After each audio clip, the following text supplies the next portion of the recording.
Marion Maréchal Le Pen est susceptible de débarquer sur la deuxième circonscription du Gard. En tout cas, c'est Gilbert Collard qui le souhaite ardemment. Quelques explications en images. Marion Maréchal Le Pen n'a pas prévu de s'exprimer clairement d'ici un bon mois, mais tout le monde a compris que la nièce de la candidate à la présidentielle soutiendra plutôt Éric Zemmour. En ce qui concerne les législatives de juin prochain, la directrice de l'école de sciences politiques, l'ICEP, hésite encore sur la bonne circonscription où atterrir.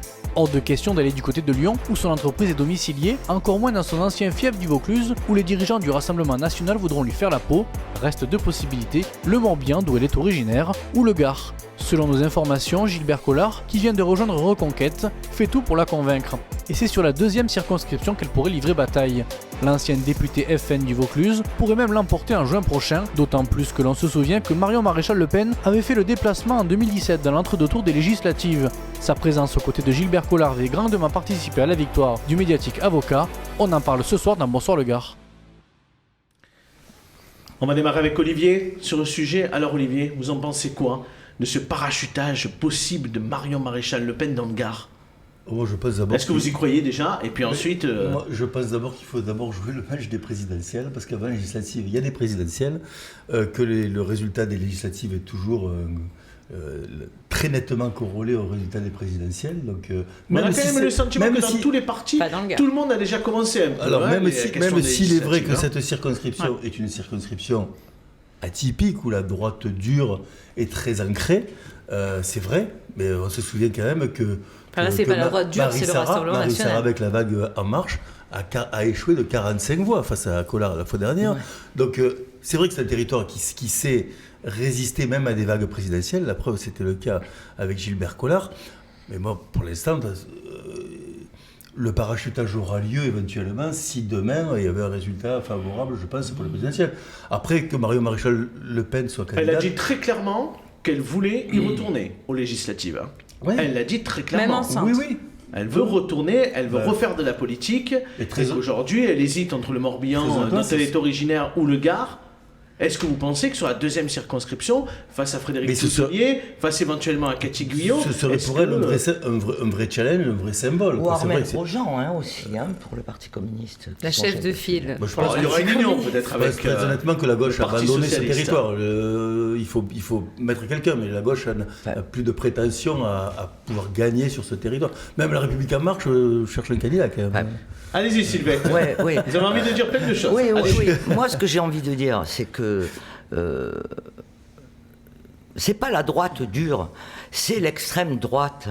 Et moi, je pense sérieusement que sur notre territoire national, ou d'outre-mer, et particulièrement dans notre département, il ne faut aucun député d'extrême droite, qu'il soit pro-Zemmour, pro-Marine Le Pen, et qu'elle s'appelle Maréchal Le Pen, eh bien, moi, je suis pour qu'il y ait des positions claires en disant de l'extrême droite et des fachos, on n'en veut pas, et on n'en veut pas dans le Gard. Bon, on ça fait pas deux fois que vous en avez, puisque Gilbert Collard, il est là, maintenant c'est Nicolas Maisonnet.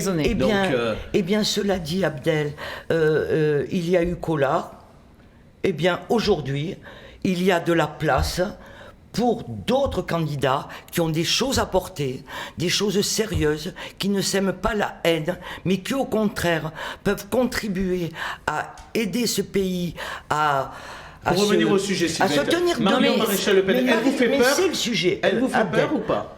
Moi, ce n'est. Elle vous fait peur sur la deuxième circonscription? Non, ce qui me fait peur, c'est l'extrême droite. Elle, personnellement, ou une autre... Elle est une forme d'incarnation de cette extrême droite. Elle a une certaine aura. Mais c'est votre point de vue. Moi, elle n'incarne pas l'extrême droite, Marion Maréchal Le Pen? Bien sûr. C'est ce que je vous dis. Non, mais ce que je veux dire, Abdel, c'est que ce soit elle, ou une autre, ou un autre, nous devons mener le même combat pour qu'il n'y ait pas d'élus d'extrême droite sur cette circonscription. J'entends totalement ce que tu dis. J'entends totalement ce que tu dis. La gauche est loin d'être fichue. Je dois dire quand même que au départemental, comment elle s'appelle? Son prénom m'échappe. La maire de Vergès, Fortuna Deschamps. Qui avait pour suppléante Armelle Grosjean, qui est la la chef de file du Parti communiste, ont battu Maisonnet. Donc, Sylvette, j'entends ce que tu dis, c'est ton combat, et il y a plein de gens qui le partagent, c'est ce que tu défends là. J'aimerais qu'il y ait qu'il y ait moins de complaisance des gens de ton camp vis-à-vis de l'extrême gauche. Parce que tu sais définir l'extrême droite, mais j'entends moins de virulence à l'égard de M. Mélenchon, qui porte des propos on ne peut plus violents. Tu dénonces la violence d'un camp, mais sans dénoncer la violence de l'autre camp. C'est pas exactement le débat. Le débat, non, je pose la question à Sylvette. Oui, mais c'est pas le débat. Et pourquoi c'est pas le débat? Le débat, c'est est-ce que Marion Maréchal Le Pen est une candidate crédible? Je peux répondre tranquillement. Sur la deuxième, pourquoi on remet en cause sa crédibilité? Tranquillement, je ne pas d'ici. Ce serait une parachutée. Je ne vais pas apporter un jugement sur la crédibilité de Marion Maréchal Le Pen. C'est une candidate d'extrême droite et c'est pour ça que c'est une bonne candidate pour Éric Zemmour dans le Gard? Pardon? Est-ce que c'est une bonne candidate pour Éric Zemmour dans le Gard? Elle a quand même dit que c'était lui qui avait le plus de cohérence, de stratégie et qu'elle penchait, je cite clairement, pour lui. Dans le Figaro, mais elle a fait ses déclarations. C'est étonnant de vouloir toujours. C'est comme on est au Tour de France, on est sur la première étape. Vous voulez déjà jouer qui va gagner le sprint sur les Champs-Élysées. On ne fait que refléter une réalité aujourd'hui. Gilbert Collard, mais ce qui est sous-jacent et ce qui pourra peut-être vous faire débattre à ce sujet, c'est derrière Marion Maréchal Le Pen, en fait, il y a un combat. Il y a le combat de l'extrême droite entre le clan Collard et le clan Maisonnet. Et c'est peut-être cette chance pour la gauche qu'elle pourra avoir pour l'emporter. Oui, alors vous oubliez des choses. Là. Ou la droite classique. Vous oubliez des choses. Il n'y a pas le clan Collard et le clan Maisonnet. Ah si. Aujourd'hui, ils sont quand même en guerre. Ok, enfin, ils viennent quand même du même binôme. Nicolas Maisonnet était quand même le suppléant de Gilbert Collard. Et vous oubliez aussi, il faut le savoir, que Marion Maréchal Le Pen est très amie avec Nicolas Maisonnet. Voilà. Donc là, il y a des... Alors pour vous, elle ne pourrait pas venir, elle ne va pas embêter son copain? On oublie juste qu'il y a un candidat quand même des Républicains qui s'appelle Frédéric Touzelet, qui est très implanté sur le territoire et qui peut jouer lui aussi très fortement. Mais là, on n'est pas en train de parler des Républicains, on est en train de parler de Zemmour. D'un parachutage. Il n'est pas si facile, le parachutage. Il n'est pas si facile. Parce que la dernière fois, la famille Maisonnet est très ancrée sur le territoire. Gilbert Collard est très ancré sur le territoire. Là où je vous rejoins, c'est que probablement qu'après les présidentielles, les choses seront peut-être un peu différentes. Et que Nicolas Maisonnet sera peut-être positionné ailleurs. On ne sait pas du tout ce qui peut se jouer en fonction du résultat des présidentielles. C'est sûr que si Marion Maréchal Le Pen vient avec un Zemmour, imaginons victorieux, elle vient avec derrière l'assurance d'être ministre. Ça veut dire quoi victorieux? Qualifié au second tour, président? Ça veut dire quoi victorieux? Un Zemmour victorieux? Non mais non, c'est juste une précision. Quand des gens Coralie veut savoir si c'est un rêve pour vous. Quand des gens s'engagent en politique, c'est qu'ils espèrent gagner. J'espère pas que des gens vont sur la ligne de départ juste pour faire. On va demander l'avis peut-être de M. Gourdel, si ça vous dérange pas, Sylvette. Une seconde, promis, je vous redonne la parole. Allez. Mais notre invité n'a pas parlé encore, il nous reste 2 minutes de débat. Mais justement, je voulais lui tendre une perche. Ah bah non, allez, Sylvette, je vous en prie. C'est le cadeau que vous faites à M. Gourdel pour la première fois. Les grands, ils ont travaillé facile beaucoup avec Sylvette. Mais voilà, moi je vais donner ma position. Ma position, c'est, je l'ai dit, pas d'extrême droite. Zemmour, Le Pen, pareil. Pas d'extrême droite sur notre territoire. Et comme nous l'avons toujours fait, à gauche, nous nous sommes toujours rassemblés pour faire barrage à l'extrême droite. Je pense que la droite républicaine doit prendre aussi position.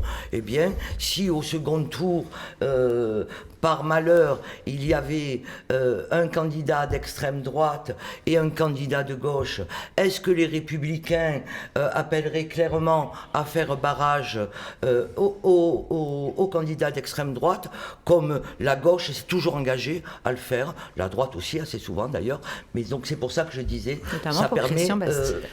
Oui. Pascal, non mais effectivement, elle termine, la conclusion est juste parce que justement, je ne suis pas un dirigeant du parti Les Républicains à la fois sur le Gard et au niveau national. Je suis un adhérent, je ne l'ai jamais bougé. J'ai toujours été aux côtés de Jean-Paul Fournier, y compris quand il était secrétaire fédéral. Et je pense qu'effectivement, je serais même un peu surpris si on continue à nous poser la question. Jean-Paul Fournier a toujours pris des positions très claires et c'est vrai qu'il y a eu dans le passé, que ce soit sur la ville de Nîmes au niveau de canton, y compris au niveau du département, même si ça a fait parler il y a quelques mois de cela, il a toujours pris des positions à ce titre. Donc ça ne devrait pas changer, ça m'étonnerait. Et nous, qui sommes à ses côtés, nous sommes dans cette droite ligne.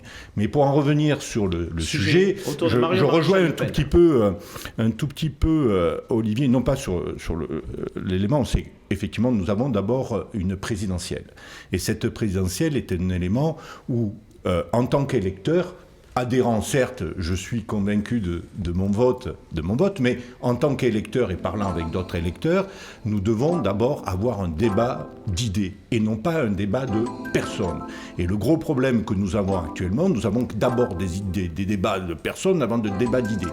Donc je crois que plus que jamais, on verra dans un premier temps le résultat du débat de fond par rapport au résultat des présidentielles. Depuis la mise en place du quinquennat, c'est vrai qu'on a eu la tendance que lorsque la locomotive était bleue, le train était bleu, le rose, ainsi de suite. Donc c'est vrai qu'il y a ça. Ce qui est beaucoup moins vrai sur la 2. Oui, ce qu'il y a, je reste persuadé que cette élection peut être un peu surprenante sur les législatives. Je reste persuadé parce que tout simplement, on a eu en 2017, tout beau, tout neuf, dégagisme, on a dégagé tous les anciens élus, on a, avec la règle sur le cumul, il y a eu un raz-de-marée sur la règle du non-cumul des mandats, sur lequel j'étais favorable, et avec le recul maintenant, je m'aperçois qu'on a fait une erreur parce qu'on a déconnecté l'Assemblée nationale. Mais juste pourquoi ce serait différent cette fois? Parce que maintenant, ça serait différent parce que je pense que il y aura...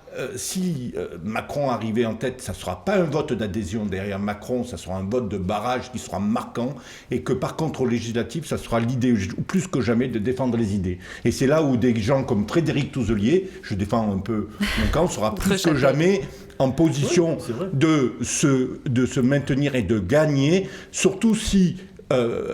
tels que sont tenus les propos actuellement entre le clan Zemmour et le clan Le Pen, même s'il y a des amitiés à l'intérieur, à mon avis, il peut y avoir une sacrée division. Une extrême droite irréconciliable. Voilà. Un peu qui comme peut la laisser gauche. une place. Moi, je voulais Merci M. Gourdel, on va vous redonner la parole et ça va pas tarder. Poser une dernière question à Sylvette, parce qu'elle a invité et elle a appelé de ses voeux, interpellant Pascal, sur le front républicain, clairement. Voilà. Moi, je te pose la question à l'inverse. Si demain, sur une circonscription du Gard, un candidat de Mélenchon, de la France insoumise, de l'extrême gauche, comme tu dis l'extrême droite, se présente face à un candidat républicain, les républicains. Est-ce que la gauche, que tu représentes, appellera à voter pour le candidat républicain? Non. Ah bon, pourquoi donc? Alors, parce que j'ai pas pu répondre tout à l'heure. Moi, je fais quand même une différence entre tu parlais de violence. Moi, je n'ai pas parlé de violence. Je pense à des idées qui sont la haine de l'autre, qui sont l'exclusion, qui ne désignent jamais la différence de l'autre comme un bien, comme un enrichissement, mais toujours comme c'est la faute du travailleur, de l'immigré. Eh bien, moi, je vois pas... Les policiers factieux, c'est pas dénoncer l'autre? Les policiers... Quand Mélenchon désigne la police, disant qu'elle est factieuse. Je suis communiste, moi. C'est bien la haine de l'autre. Justement, je l'assume, j'ai un candidat. Il faut combattre. Olivier, J'ai un candidat qui s'appelle Roussel. Je suis de gauche. Je suis pour qu'il y ait un régime qui soit pas présidentielle, mais que l'Assemblée nationale reprenne du pouvoir, ça me paraît très important. Et sur les législatives, je suis pour qu'il y ait des accords. Le candidat Roussel est respectueux de la police.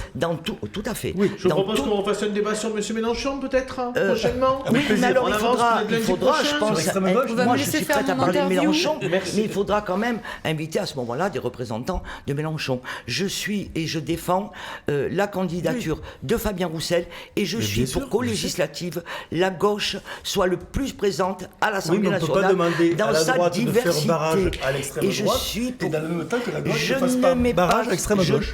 Pour moi, l'extrême droite, c'est pas pareil. C'est pas l'extrême gauche.